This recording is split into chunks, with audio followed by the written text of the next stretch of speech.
I hear them coming near, their heart it beats with fear.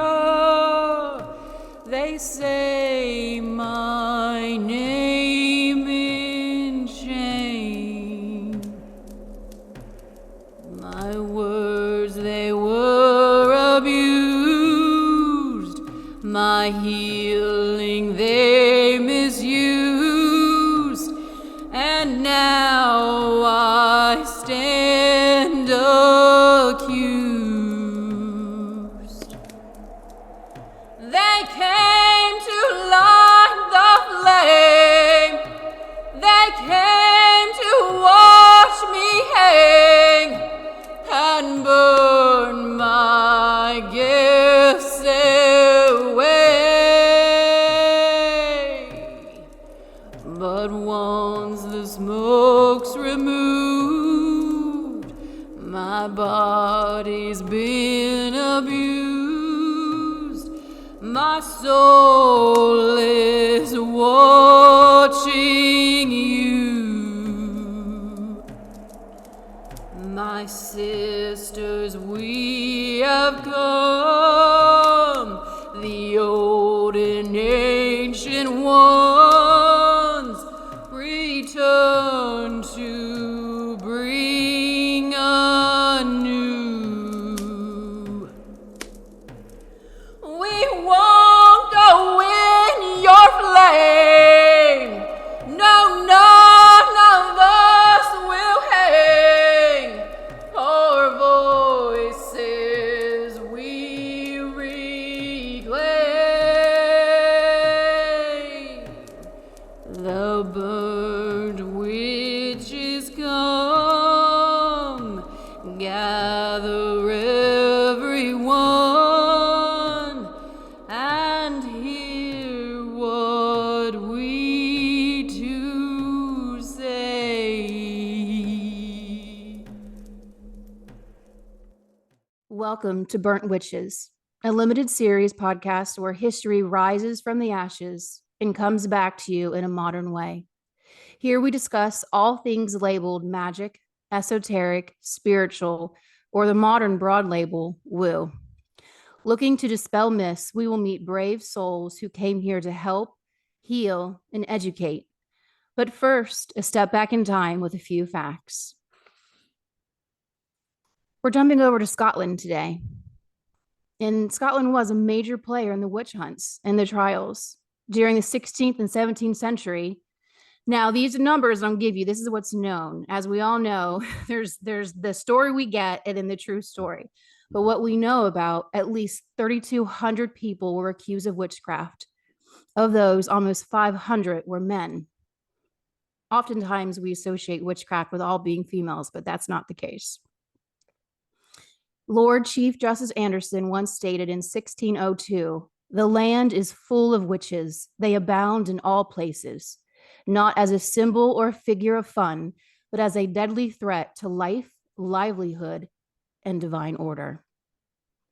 And as we do for each show, we dedicate this to Alexander Drummond, a healer from Scotland who treated people for 50 years.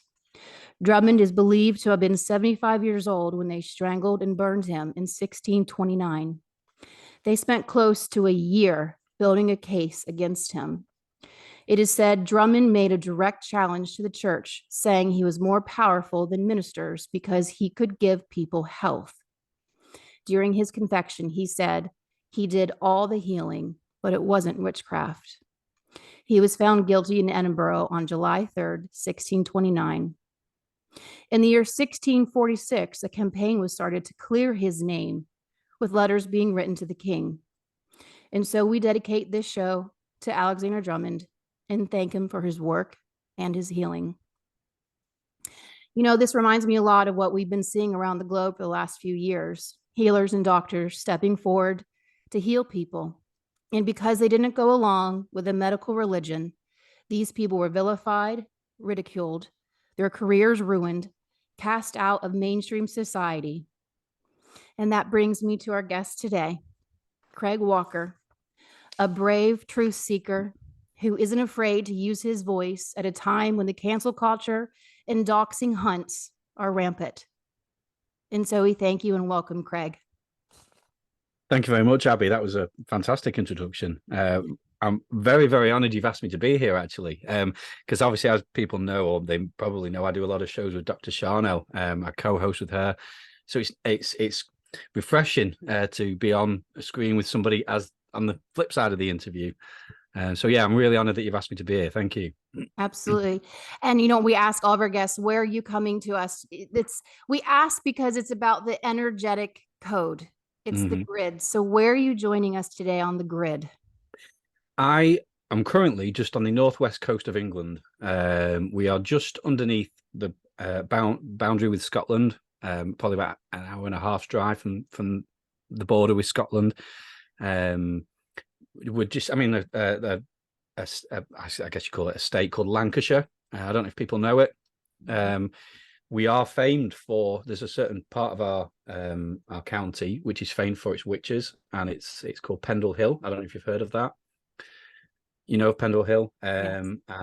and it's famed for witch trials and all different kinds of strange things in history that have been going on in the country. There's been a conflict, for a spiritual conflict, for many, many, many years here, and it's I truly believe that we're coming to the end of it, because my heart is definitely to seek unity, and to bring people together with spiritual abilities, awareness, because we're all here with these abilities. We're awakening on a mass scale, and intuitive abilities are awakening. People are realizing that the world that we're in is nonsense, like the Matrix that we call it, and that kind of goes into what's happening politically and socially around the world. And I am convinced this is the greatest time to be alive. I really am. As challenging as it is, I really do. I'm optimistic, very optimistic about where we're going. Yeah. I'm happy that this time around, as people are stepping forward and again, using their voice and stepping into these natural, beautiful human abilities. And I call them human abilities because we all have access to this. Yes. That the worst thing as of right now is just a cancel culture. We're not dealing with what our ancestors dealt with. And even though I say the word ancestors, I believe and know in my heart that it is us. We've returned to this time, in both an aspect of healing ourselves, those past wounds, and also continuing that life soul mission to help others and to heal. And I'm glad that I wanted your perspective, because here in the States, our perspective of the witch trials is in Salem. And it was actually a very, very small number of people. I believe it was less than 40. And actually none of those witches were burned, but it was a completely different story over in England. Yeah, absolutely. I mean, it's ridiculous. You may know the story that the way they used to try them was to dip them in water. And if they survived, they were a witch. If they died, they weren't, but they were already dead. So, I mean, where's the logic in that? It's ridiculous. And I love that meme that's been actually doing the rounds recently. I mean, memes are saving the world, aren't they? I mean, we're all saving the world one meme at a time. But there's a meme that said that we were taught to fear the witches, but not the ones who burnt them, and to give a bit of my background, and I think why I think it's significant that I'm on here, because yes, I am in England, but I come from a very, very Christian background. That is my background. And not too long ago, I had this mentality, and I've had what I call a spiritual awakening out of a religious mindset, which was really, I mean, it was ongoing for many years.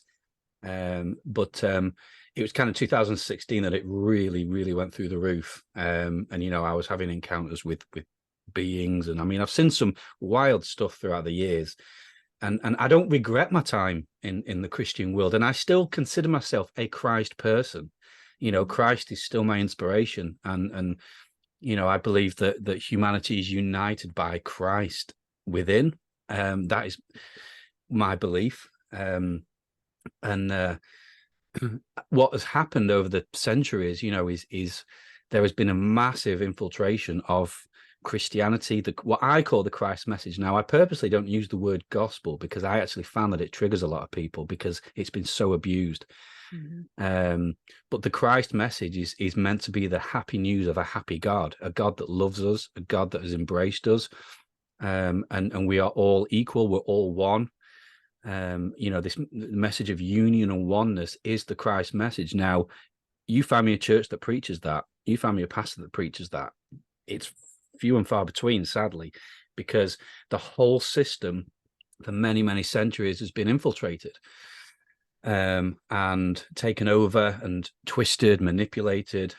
However, the core message, when you really delve into the original languages of the scriptures, and it's still there if people are willing to look for it. And that's kind of my testimony, if you will, is that I went beyond the restrictions of what was expected as a Christian, and I discovered all of these things. For example, I discovered that Christ lives in everyone. What we call Christ, lives in every single one of us. And I started sort of speaking about this in Christian circles, and I was demonized. I was thrown out of, people disassociated with me who I've known since I was a child. They called me a universalist. I didn't even know what that meant. And they ostracized me basically because I was like, you know what? I could look at someone now. I could look at, people in the disclosure community, people in the truther community, and I could see Christ in them. I could look at a Muslim and I can see Christ in them. I can look at an atheist and I can see Christ in them. And this was a part of my awakening experience where everything just was like lit up for me. And I was like, this is amazing. And I tried to tell people about it. And they just, this wall, this blinkeredness just came over them, and that's the programming, that's the religious system right there. And I realized that, you know what, we've got work to do. We really do have work to do. So apply that now to the idea that in the name of Christ, they would burn people and do horrendous things to people. Is abhorrent. It is so contrary to the teachings of Christ. It's so contrary to what the Bible teaches, certainly the New Testament. And I think as a part of the awakening, the mass awakening, and as structures are collapsing, political, religious, economic, all the structures that have enslaved us are collapsing right now. And that's a good thing. Religion's not getting out of that. It's all coming down. But in the flip side of it, rising up at the ashes of that is a movement, an awakening amongst all of humanity, where we're coming together, we're uniting with a common purpose of creating this heaven on earth society, as I like to call it. And that's kind of where I'm at the moment. I love that. It's, I call it the Christ light that you can see in people, and you can see it in their eyes. And you can see it in their aura. A lot of people even want to demonize the term aura, but it's the light that emanates from their heart space. Yes. And it's this field that's all around it. And, you talk about the people that would glorify and champion on the torture and the burning and the hangings of these men and women. I think in this modern era, I call those the Sunday sitters. Yeah. And those are the ones who they go for an hour, one day a week, and they read the scriptures, but they don't live the life. And so many within this community, the community of healers and the esoteric and spiritualists, I have found in the years working within it, the most Christ oriented, because they're actually doing the action. Exactly. And they're walking that life, that path. And they talk about karma, but really I look at it as an energetic boomerang. And those universal truths, what you put out into the world comes back to you. And that's why I call it the energetic boomerang. And so when you have that knowledge, and it even goes with manifestation, some people are even demonizing manifestation. We covered one person who was crucified for, he had manifestation powers, and they thought that, they labeled it witchcraft, but all it is calling forth what you want in this life. How the energy can better serve you, and then it comes back to you. I like to be treated kindly. I like dealing with kind people who have good hearts. And so I put that energy out into the world. I'm a kind person and I operate from the heart. And I have found that those people find me. Right, right. Yeah. That's my experience as well. I said before that, I was very much ostracized from the community that I grew up in from being born, really. And I lost a lot of friends, and it was devastating. It was horrible. However, for every person I lost or friend I lost, I gained 10 more in my current heart space, like you just said. I never dreamed I'd be doing things like this. And the people I've connected with, sort of through social media, and, we are a global community. The whole globalism, I believe, the negative globalism is an attempt to usurp this, what is really happening. That we're all connecting with each other, and we are not going to surrender to their control systems. We're communicating, we're talking, throughout. Is this on YouTube, by the way? Can I just ask, is it going to be on YouTube or? It's going to be on Spotify and iTunes, and I'm debating putting it on YouTube. Okay, all it is, I'm just thinking about trigger words. So the C, the thing in the arm. Okay, you know what I'm referring to. I don't want you to be taken down. That's all. So we at that time, 2020, they tried to stop us communicating because, the American Revolution, I believe, was birthed in the pubs where men would get together. They would talk about the corruption and say, we've got to do something about this. And they actually mobilized in the bars. And they tried to stop that happening. And that's obviously, as we know, with social media, we were all talking. We met loads of people all around the world. We all thought the same. We could see what was going on. And what did they do? They started to censor us. They started to stop us communicating. And it was futile because we've still found each other. And all it did was, the more that they suppressed us, the more they were exposed. And it's a lose-lose for them and a win-win for us. I truly believe that's the time we're in where they cannot win. The more they try and do to us, the more people wake up, the more people rise in their power. And it's like, it's brilliant to see. I'm excited. Yeah. Well, yeah, I'm thinking in my head, so often those witch trials, they would put them on platforms. They would put them on a platform and burn them, put them on a platform and hang them. And what are they doing in this modern world with the internet? They deplatform people. Right. When they're stepping out of line and they're saying things that don't go with the formed narrative. And it's the same thing. It's the same exact thing when you go and look at, and we were talking about religion earlier, when the monarchs closely align themselves with the pulpit. Yep. We're still seeing that today. And so it really is, it's just history repeats itself. It just repeats itself in a different way. Thank goodness. Thank goodness that we're not dealing with the level of our ancestors, but it is the same thing.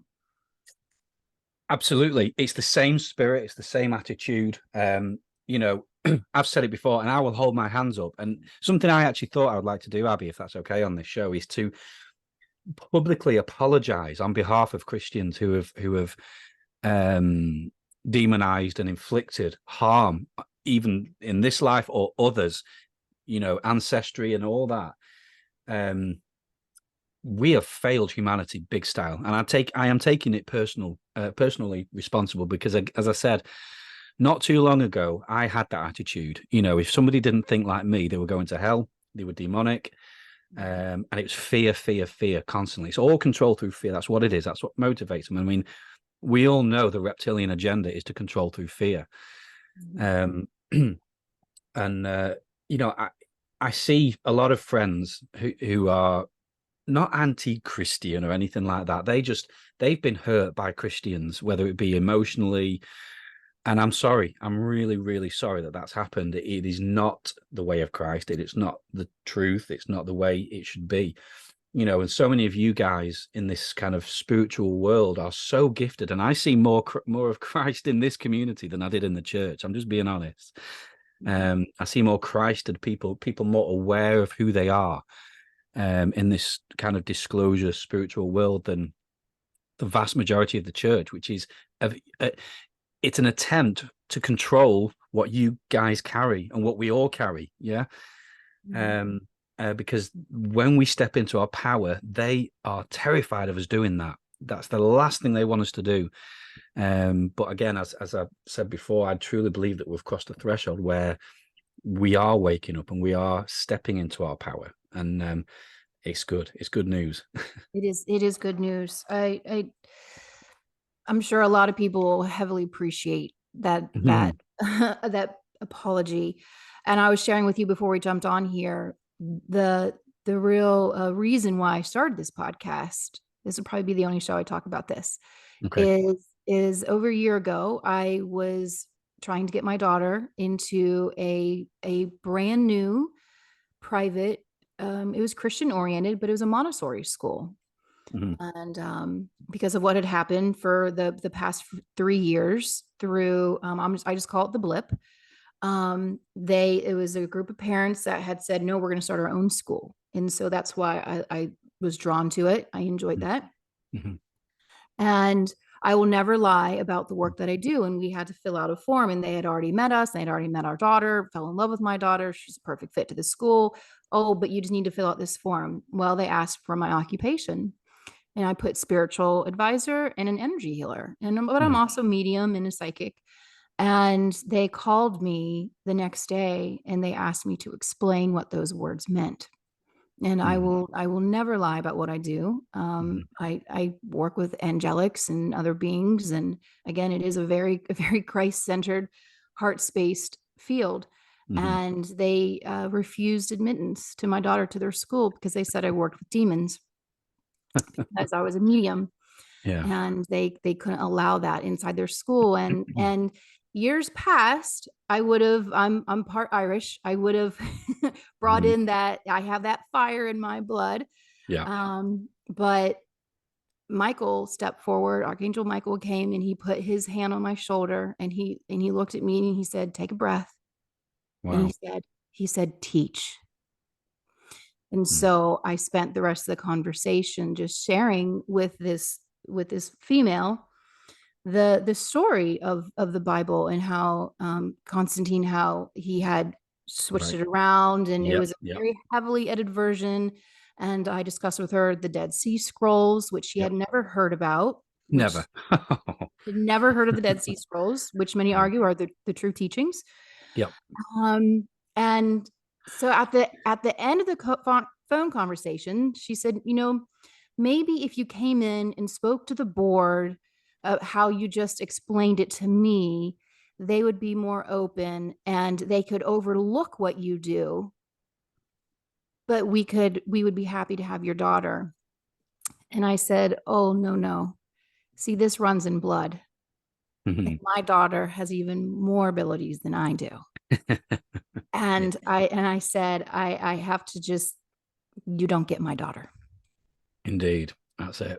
Yes. So that was some of the driving mission behind starting this podcast. Was I was just shocked that we are in the 21st century and we are still having this conversation.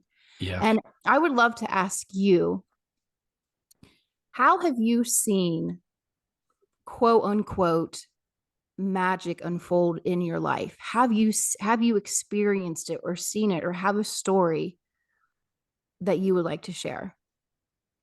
Wow, that's a big question, because what people need to understand with where I've come from. So there's been many sort of, Christianity is one of the most divided kind of faiths in the world. There's like 22,000 different denominations, and every one of them thinks they're right, and they all disagree. I came through what's known as Pentecostal Christianity. I don't know if you've ever heard of that. Evangelical and prophetic type ministry. Okay.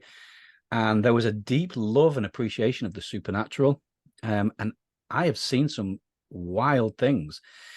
And this is something I wanted to raise, is that I've come to realize that kind of the angelic and our extraterrestrial friends, they're not interested in what we believe in. What they're interested in is what energy we're putting out, what frequency we're operating at. That's what is important to them. So in the midst of all of this mess, there's a lot of good stuff happening. And I mean, I've been in meetings, and I'm just being honest, okay?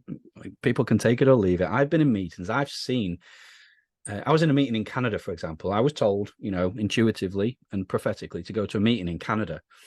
So I flew over with my dad. And, when we were there, there was probably throughout the meeting about 100 feathers manifested in front of our eyes. Just we all saw it. There was thousands of us there at this meeting. And we watched them materialize. And at first I thought, how embarrassing, there's a bird caught up there somewhere, and all the feathers. But when I watched feathers materialize, just one after the other. I've still got one at my dad's house. During the sort of the work, the music and worship time, we had all these feathers just manifest. And what that does is, I mean, it's amazing. I mean, I've never doubted my own eyes before. When I see that sort of thing, I'm like, wow. And but what that kind of did was it reaffirms you in your beliefs. You think, well, if that's happening, then I must be right. And that's not true. That's not the way it operates. We had hit such a realm in that meeting that we were blurring the boundaries between dimensions. And so these beings, for whatever reason, they decided to give us this manifestation, and it was quite mind blowing. And it happened throughout. I think it was a weekend, and it happened all throughout the conference in Abbotsford. In where is it? I forgot where it is now. In Canada, it's just above the border from the States, but Abbotsford anyway. I mean, I came home from that and I was so activated. I was so excited, what I'd seen and what I'd experienced. I mean, the atmosphere of the whole conference was just amazing, because to me, I pick up on atmospheres. I don't know about you. I can walk in a place and you know what's going in that room, and you can talk to someone and you know where they're coming from. You can read them like a book, and sometimes it's good, sometimes it's not. But that ability, kind of intuition, has really helped me throughout my life, because sometimes you heard the saying, sheep in wolves clothing. Somebody can come across and they're so kind, benevolent, articulate, and really nice to you, and then but there's something, there's a eek, there's a ooh there, that's the only way I can describe it. And this is in every community, by the way. This isn't just Christianity. Even in the midst of all these amazing things happening, I think the people are hungry. People are hungry for the supernatural. They're hungry for the spiritual. So the galactics, the angelic, they will respond to that. They will give us things to help us along on our journey. I mean, it was a life-changing experience, but I mean, that was one thing. I mean, I've always, my whole life, even though I grew up in kind of Christianity, I've always had an interest in the weird and the wonderful. It was just in me. My dad's the same. We would watch Bigfoot things together, even way before we were into all this. Just extraterrestrials. But in that programming, it's demonic. It was always, this is demonic, because it doesn't fit a very narrow narrative of God, humans, angels, and demons. That's all there is. And angels, by the way, are all winged, long blonde haired, masculine men, which just isn't true. It's just, I mean, they probably do exist, but there's all manner of different kinds of beings. So I was always really, really fascinated with the supernatural, with the strange, and there was a lot of amazing things happened in the church, and in the circles I was involved with. I mean, there's a famous meeting. I mean, I shared it. There's a podcast of a guy called John Paul Jackson. He was preaching in Southampton in the UK. And all of a sudden, the people just start screaming and shouting, because all these orbs, these colors, just start flying around the room. Now, there was no video footage. It was just an audio recording, but you can hear the reaction of the people for a good hour as these balls of light are flying around the room, and they're going, whoa, whoa, and everything. It sends a chill down my spine when I hear it. I mean, I can share that again with you. It's out there, So I've grown up with these things.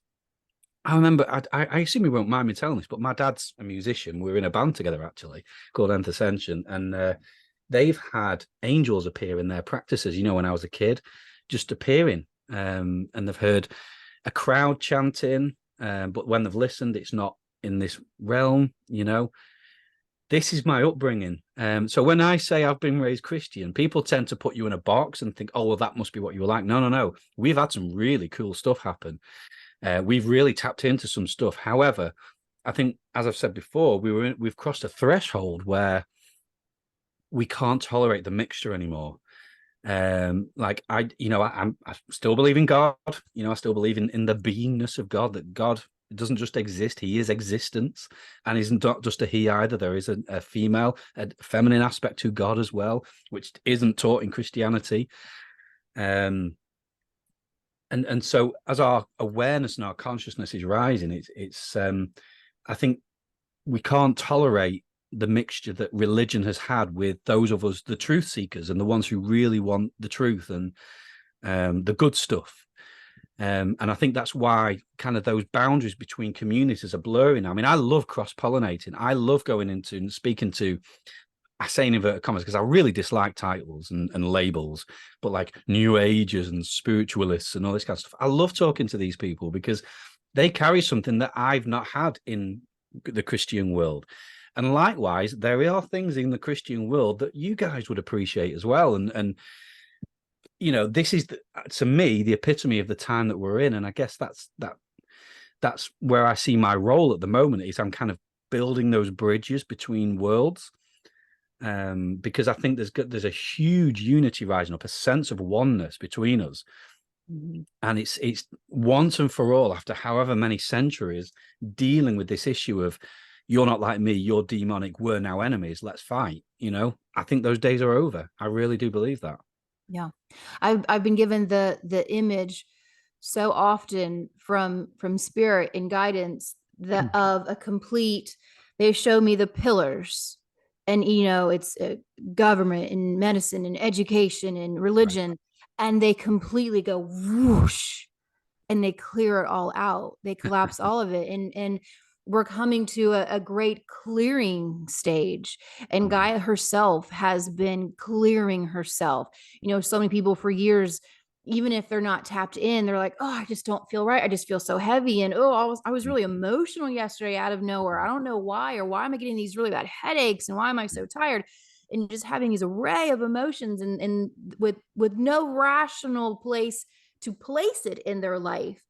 And it's because Gaia has been, the image that spirit gave me was a wet dog after a bath, and he just and shakes all of his hair, and and she's just releasing all of this, the energy from old, because we're coming out to that great clearing out stage, to where then we can rebuild together, right, from a place of unity, from a place of oneness. And it is true, you go into the different communities and or different groups and pockets, and you think, oh, okay, I realign here, and then you're having conversation, and it's like, oh, okay, they haven't reached that stage of the onion yet, and it's just layer and layer and layer. Right. But when you come up to that higher perspective, everything is still just an onion.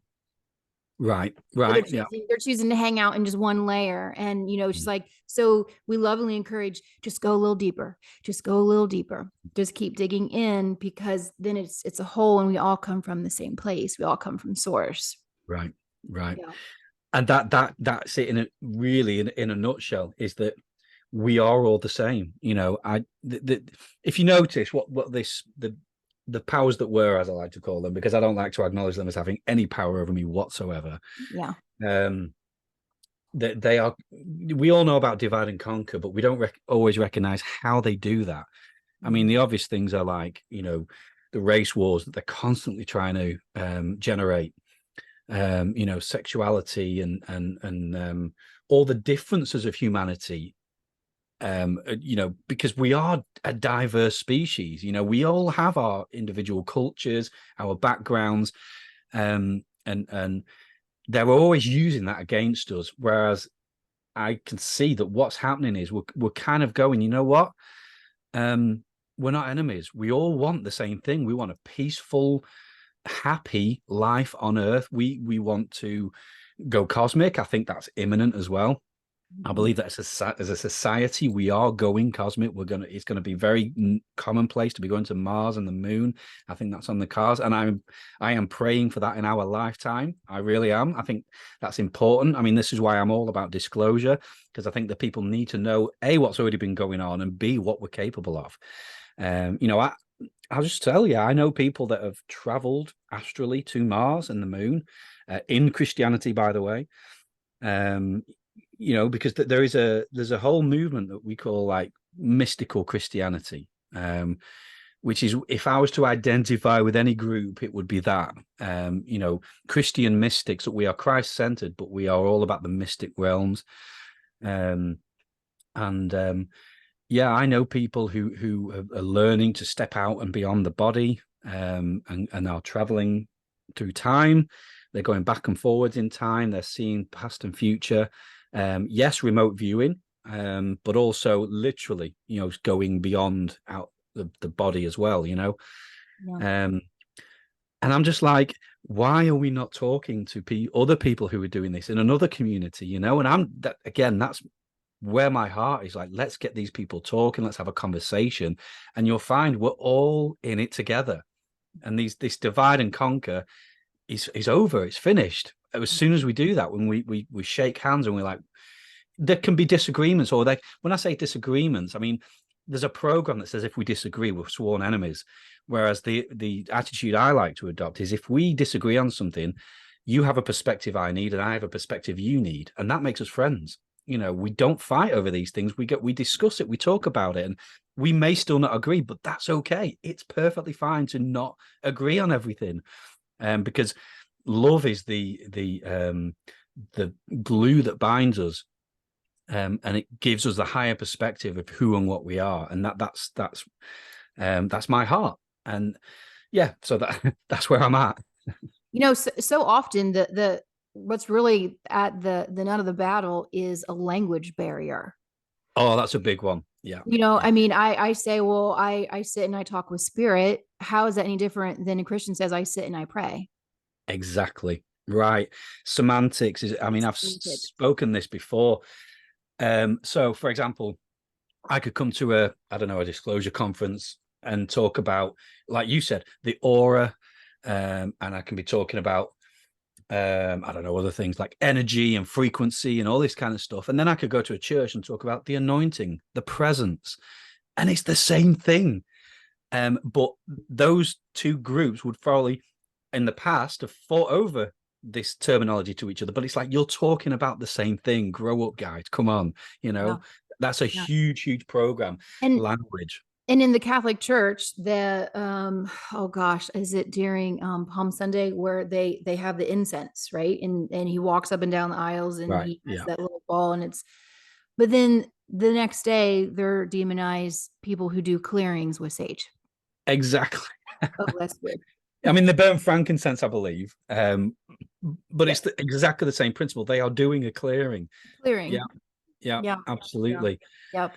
And I wanted to touch back on, to circle back, how you had mentioned when you are talking with somebody and you're feeling into them, and how you're doing that is with this body. And people that are the remote viewing and they're astral traveling. Again, they're just using this vessel, which we've been given. And that's also preached that, to always take care of your temple, degrade your temple, and realizing that this is a piece of equipment that can be used. I always call it, it's the master communication tool that we have.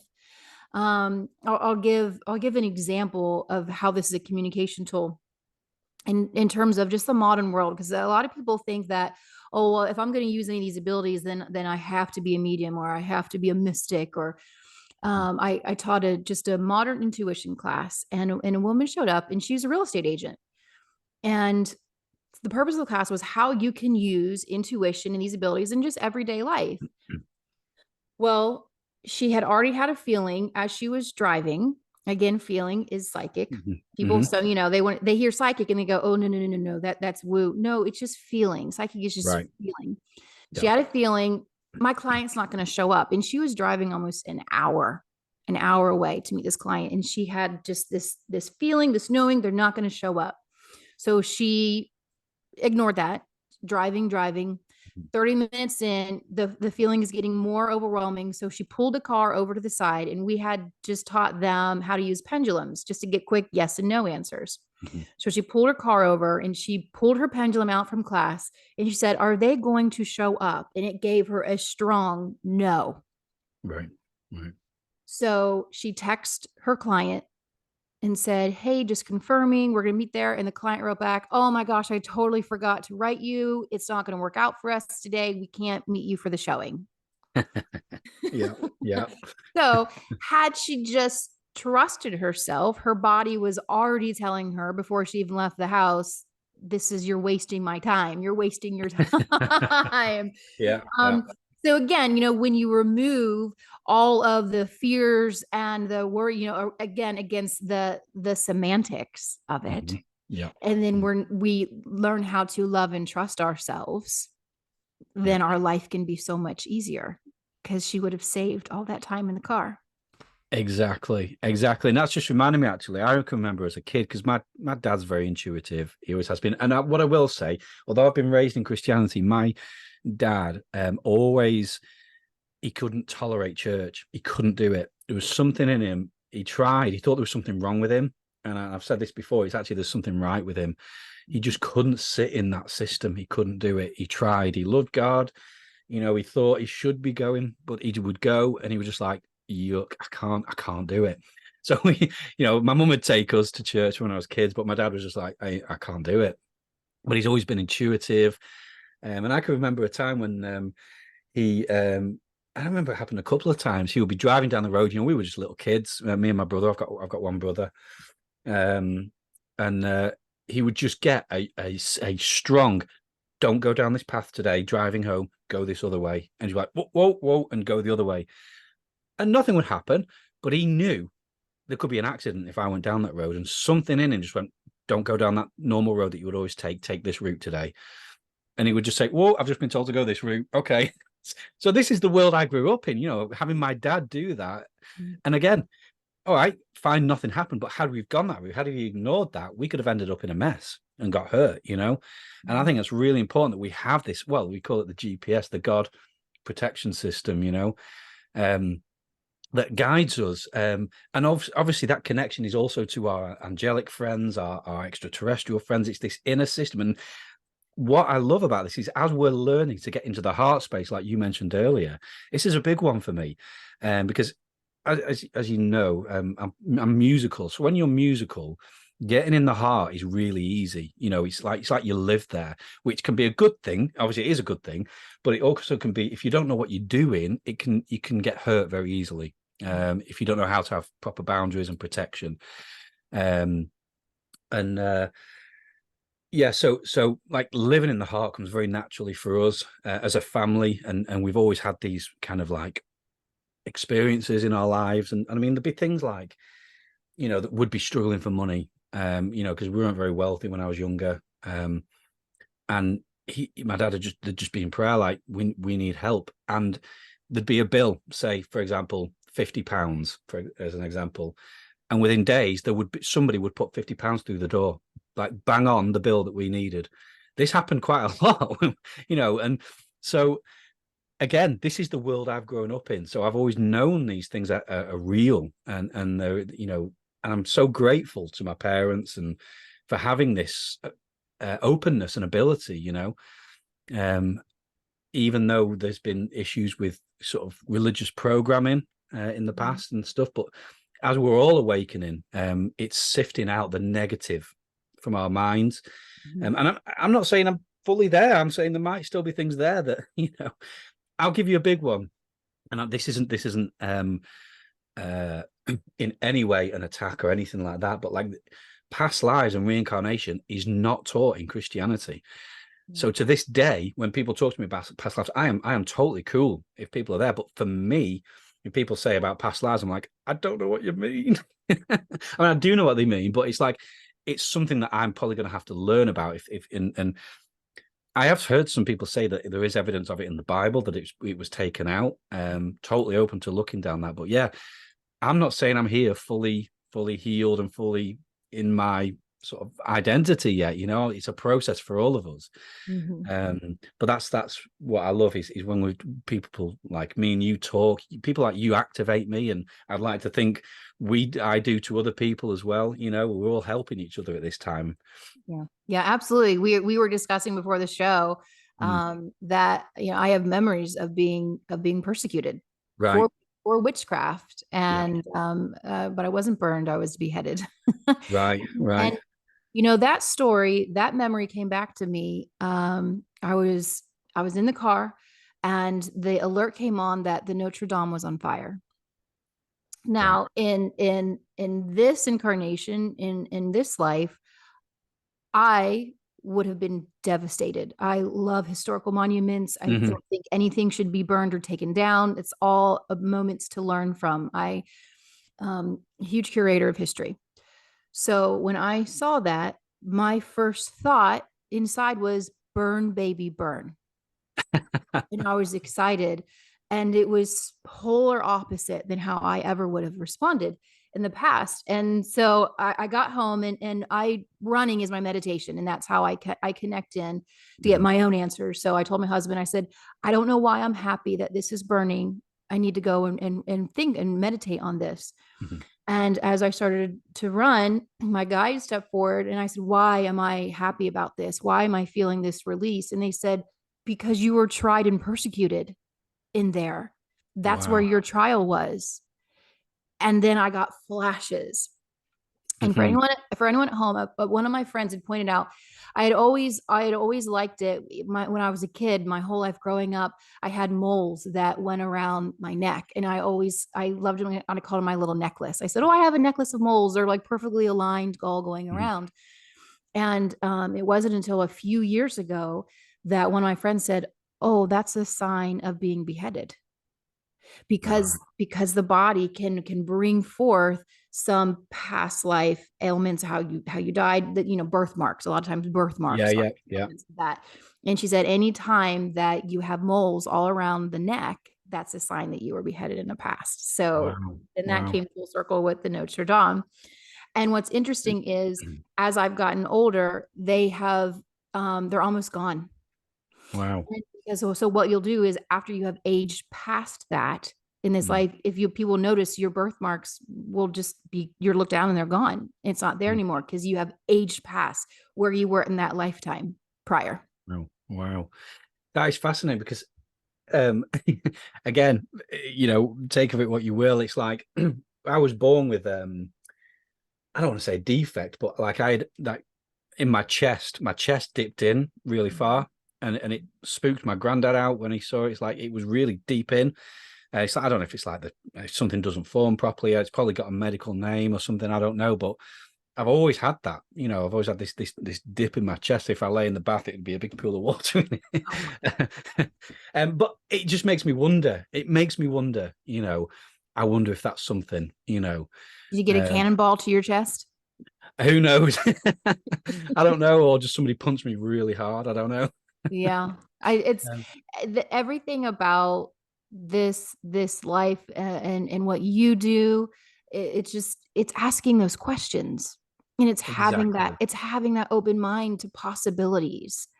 And you've shared, and I was the same way, just being excited and interested and wanting to explore and dig deeper. And so I have so much gratitude for souls like yourself who continue to do that. And by you searching and researching and asking those questions and being brave and willing to pull back those layers, it encourages others to do the same. And so I thank you for being that brave voice. And for everyone at home listening, they can, listen to your podcast, because again, it's just asking the questions and being in a place, because you can ask a question, but what's most important is then being in a place to receive an answer that may not align with your reality. Right, exactly. Yeah. Something that just came to mind then when you were saying that is we were talking before we started recording about Scotland And you've had, you know, did you feel like you've had links to Scotland? Is that what you were saying? Or Very, very strong links to Scotland. right? Yeah, yeah. I mean, just over the past, I'd say, couple of weeks, something has been coming back to me about William Wallace, and links there. And I'm not saying anything other than, you know, many, many years ago, I had a word about being linked to William Wallace. And it's come full circle again over the past couple of weeks. And I'm thinking, and I'm being drawn back there. I don't know if you know a girl called Kaylin Montoya in this community. She's moved to Scotland. She's American. She's moved to Scotland, and we're in touch with each other. And Charnel and I have discussed about she wants to come over as well. And I'm just thinking, I think there should be something put on in Scotland. I think it's a very, very activating place spiritually. I mean, have you ever heard of what's called a thin place? The Yes. Celtic thin places, where there are certain areas of land, and particularly the Hebrides Islands off the coast of Scotland. They're known as thin places because the boundaries between worlds and dimensions are so thin there. It's like literally, it's like angels will just slip into our realm and go, whoops, you know, and pop back out. You know, it's that real. You know, it's like a portal. And a lot of times these old Celtic saints that I've spoke about, I think before we went on as well, would set up monasteries on these islands just off the coast of Britain. Because I know that we you know, there was a religious establishment which is very, very dark. But back in the day, these guys really, really walked in some powerful things. These monks, they would get up on these islands, get away from society, and just set up on these thin places and just pray, meditate. And I mean, they would, I think I said before, they were shape shifting. They would, I mean, like St. Patrick, the stories of him raising animals back to life that had been cooked. You know, they walked in power. And I'm just going to throw this out there. Take of it what you will. Some of them would pray, and the energy would get so generated they'd start to float off the ground. They'd defy gravity. You know, there's saints called the flying saints. You know, this stuff is our inheritance, and I think we need to reconnect with that. I really do believe that, and I would love to put something on in Scotland and for us all to go back there and reconnect with, because a lot of Americans, obviously, your heritage is here. You know, a lot of British people went over to America, but your spiritual and physical heritage is on this island. So it'd be good to get you all over again. Yes, I would absolutely love it. I was planning, so I'm connected in with dragon energy heavily, and I was planning a trip to go to the UK for 10 days. And I was debating, I was, you know, in the shower, I connect, you know, when I'm in the shower, just the water energy. Right. And I was debating, should I go? Because I was going all by myself. And these dragons came in, and all they said was, "We're so excited for you to come here. We know you're coming." And so just that was, I'm going. They want to connect. There's more information there. And I found out that the place where I had booked to stay for those 10 days, just down the street, was a Knights Templar castle. Wow. So, and the dragons, I have had 2 dragons come through in an Akashic with clients that the dragons worked with some of the Knights Templar, and there is something there with the Knights Templar as well. Interesting. See, again, in my sort of, I don't want to call it program, but you know what I mean? Like anything sort of dragon related is seen as evil. So even in the disclosure community, they say that like a lot of the reptilians, like only if a portion of them are actually bad, that they're actually very good reptilians. And I think that's another program we need to get over. He's like, judge a being and an entity on its own frequency, its own energy, you know, tap into that intuition like we do with others. So dragons are very different. They're not at all reptilians, so dragons, the ones that I work, are angelic. Wow. So the dragons, it came through the angelics work with creation energy. And then the dragons work with elemental energy, and that's why they work together, because they build and create. Wow. And so they almost link in. And so I have seen archangels riding on dragons. Wow. That's just reminded me, actually, I'm sure that the biblical seraphim, you know, what the Hebrews called the seraphim, they are dragon-like. I'm wondering if it's the same thing. I'm just curious. Yeah. Yeah, I don't know. So the dragons told me that they used to walk with man. They were man's closest ally and closest friend. Hmm. And then the reptilians came in, and the reptilians wiped them out. Ah, right. Okay. And obviously our consciousness fell, and the disconnect was there. And see, these are the things we've got to restore. And the fact that we can have this conversation is amazing. The fact that we're not just like completely spooking ourselves out and just being like, that's Yeah. ridiculous. To me, And that's completely normal. Yeah. it is, yeah. And you said it so beautifully a few minutes ago. It's our birthright. Having this information is our birthright of Yeah. this planet. It came through so strongly as a download during the blip when everything was being shut down and locked down, and it was just reverberated in my soul of who do they think they are? This planet is our birthright. And I heard, so we are Terran. We are Terran, not American, not British, not Australian. We are Terran. And this entire planet is our home.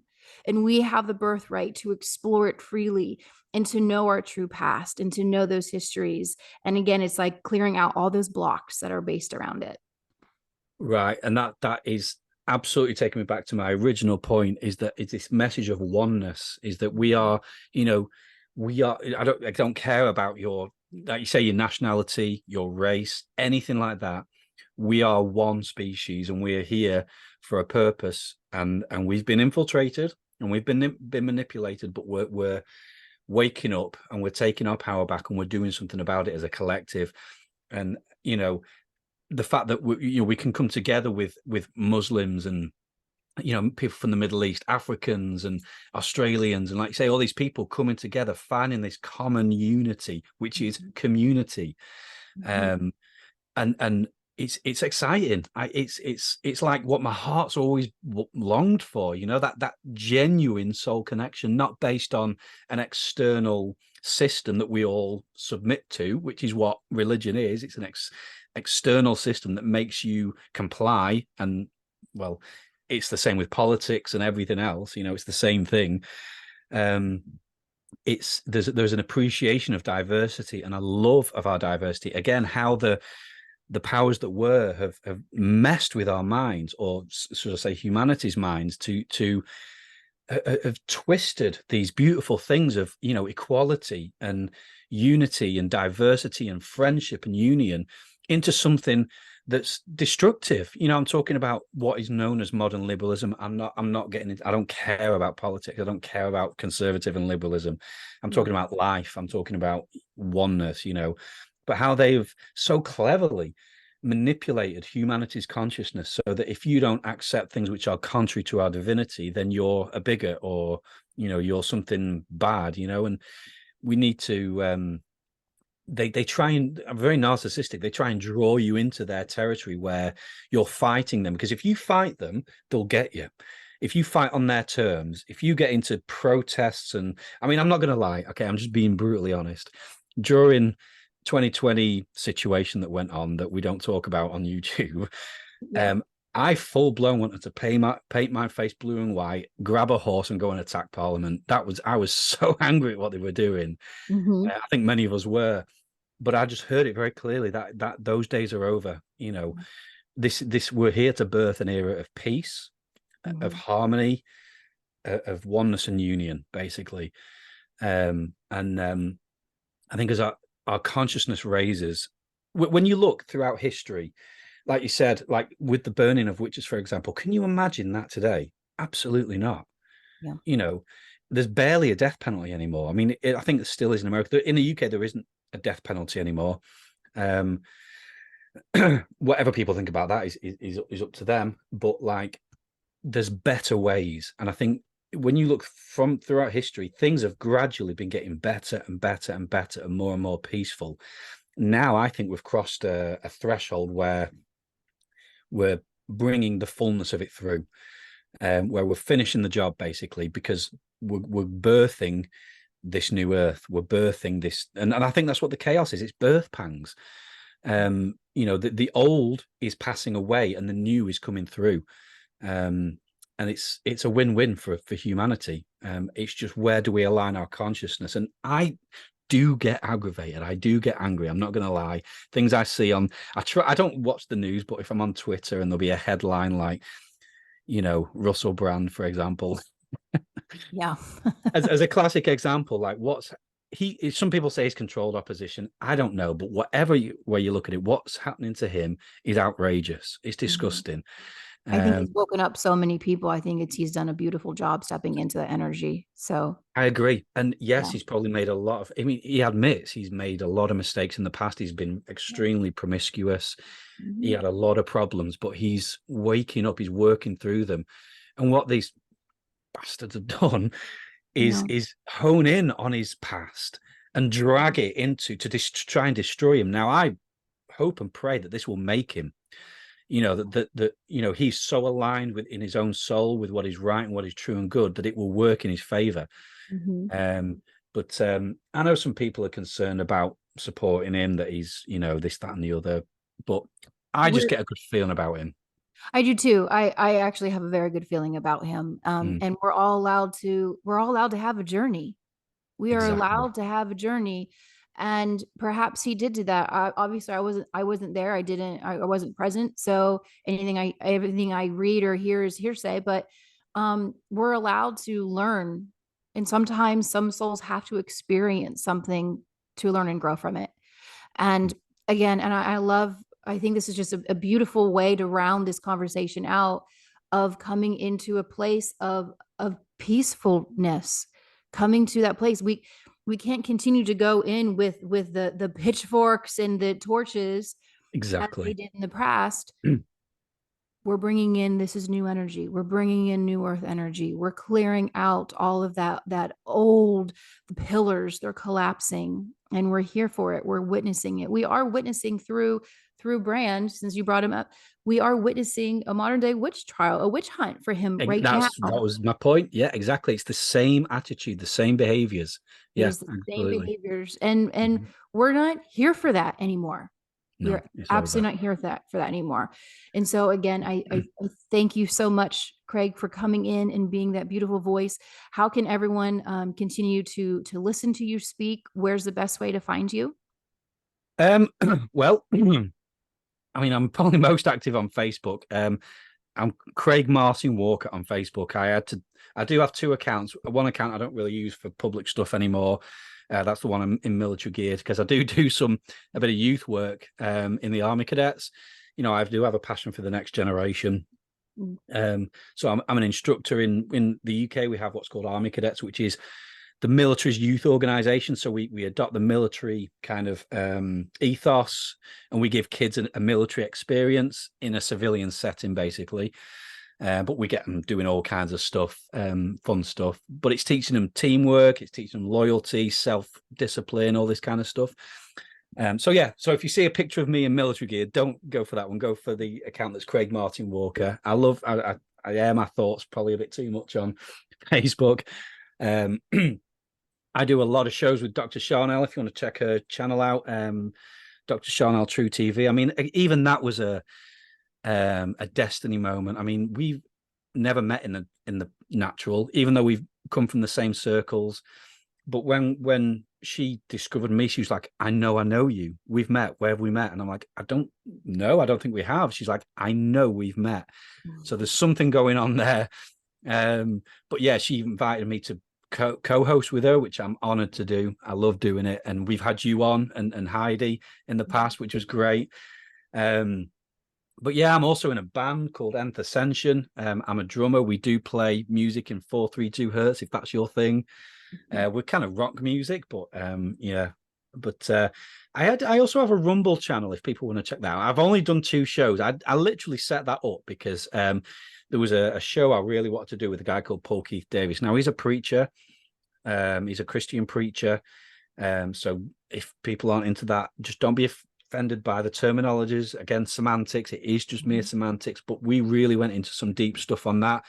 He's a very prophetic guy. He's had some amazing visions and dreams over the years. And I wanted to bring him on and talk about it, because back in the sort of 90s, he was having visions of what we're going through now. In a prophetic way. So yeah, it's a really good show. Check that out. I also had Tyler Koala on, from Journey to Truth. I love those guys.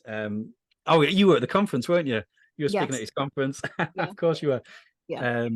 Yeah, so I've had Tyler on, and I've got a few plans for a few more as well coming up. So yeah, check my Rumble channel out as well. That's fabulous. Thank you. Thank you so much for coming in. Continue to use your voice and share that Thank you. knowledge. And I'm going to just end out the show with just these last few thoughts. The ashes going higher, the smoke filling the sky. Oh, you didn't see my ancestors coming for me behind. As you light the flame of fear, burning away the inner voice rumbling near. Oh, you thought turning us to dust, we'd lay in the ground, burying your lust. But a fire burns in our blood, memories drum through our veins. We are the burnt witches returned, the ones you thought you burned away. But our voices rise together in echo from a deep place you know. Our hearts, they do not tremble. We've come to awaken and help you grow. Beautiful. Thank you so much, Greg. Thank you for all listeners at home, and we'll see you on the next episode of Burnt Witches. Thank you.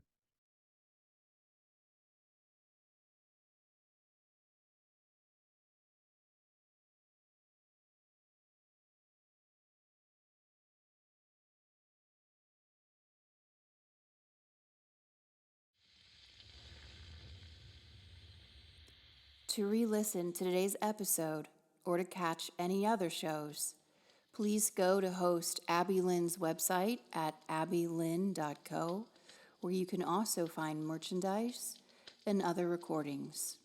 Thank you for tuning in. We'll see you around the fire for the next one.